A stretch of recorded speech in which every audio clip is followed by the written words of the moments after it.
Hi guys, TJ with Homestyle Vending. I just had to remove this gumball machine from a location.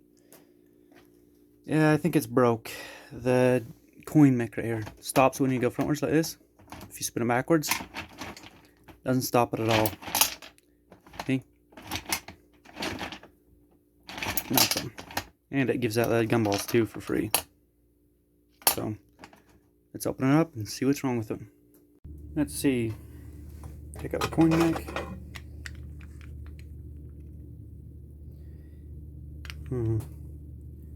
Yeah, the keeper springs broke off right here.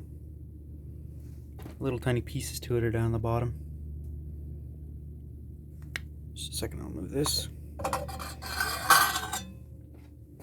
It says down here.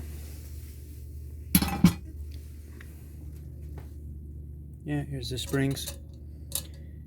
There's a keeper tab.